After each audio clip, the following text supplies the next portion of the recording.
sini berlima.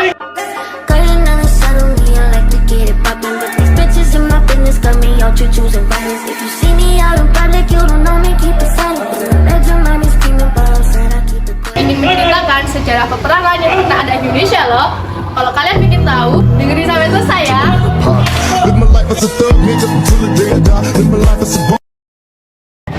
Perang Sampit merupakan salah satu peristiwa berdarah yang terjadi pada tahun 2001 silam. Kerusuhan ini terjadi di Sampit yang berstatus sebagai ibu kota Kabupaten Kota Waringin Timur, Provinsi Kalimantan Tengah. Sempat terjadi bentrokan antara orang Dayak dan Madura di Desa Karumpangi sehingga hubungan kedua suku ini memanas. Peristiwa tersebut terjadi pada pertengahan Desember tahun 2002 dan dilanjutkan dengan perkelahian di Desa Petembangan, Empas, Ampalit. Satu orang Dayak bernama Sandong dilaporkan tewas setelah dibacok dan membuat keluarga korban begitu marah. Buntut dari pembunuhan Sandong, sebanyak 300 orang Dayak menjadi pelaku dengan cara mendatangi TKP. Sayangnya, usaha mereka untuk mencari pelaku tidak membuahkan hasil dan berakhir dengan aksi pengrusakan.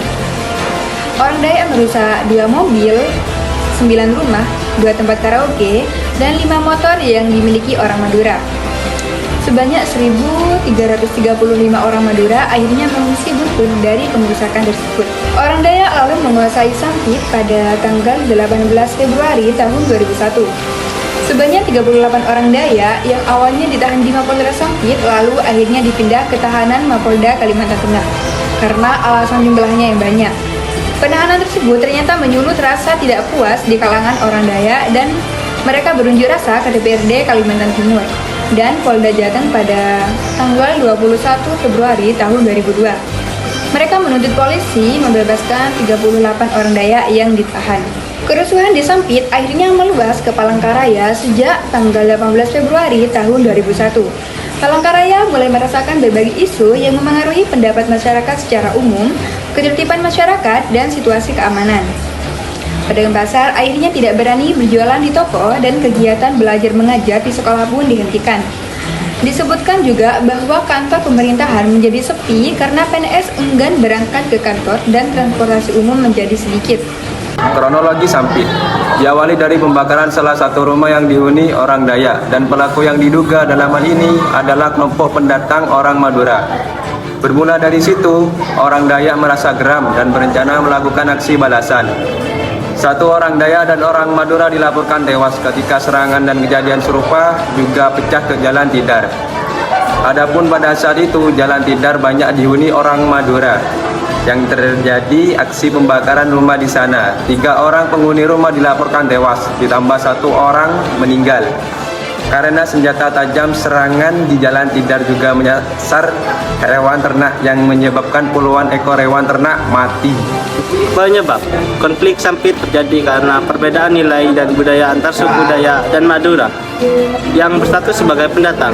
Ada asumsi bahwa konflik Sampit dilatar belakangi oleh kecemburuan orang Dayak kepada orang Madura. Hal tersebut tidak bisa dilepaskan dari pendapat bahwa orang Madura dinilai sukses dalam usaha ekonomi. Tetapi, kerusuhan tersebut semata-mata tidak disebabkan oleh ketimpangan sosial di Sampit. Lebih tepatnya, konflik Sampit dilatar belakangi oleh benturan budaya sebagaimana diungkapkan salah satu tokoh masyarakat Dayak. Ia mengatakan, orang Madura dianggap tidak mau memahami budaya orang Dayak sehingga tidak sesuai dengan peribahasa. Di mana langit dijunjung, di situ bumi dipijak. Populasi orang Madura di Sampit disebutkan bahwa Kota Waringin Timur yang menjadi titik awal konflik Sampit adalah wilayah dengan konsentrasi terbanyak keturunan Madura di Kalimantan Tengah. Menurut data, terdapat 75.000 orang Madura di Kota Waringin Timur dan pada saat itu kelompok pendatang memiliki 4 orang wakil di DPRD Kabupaten. Orang Madura yang merasa populasinya banyak dan merasa berkuasa di Sampit pernah melakukan pawai keliling.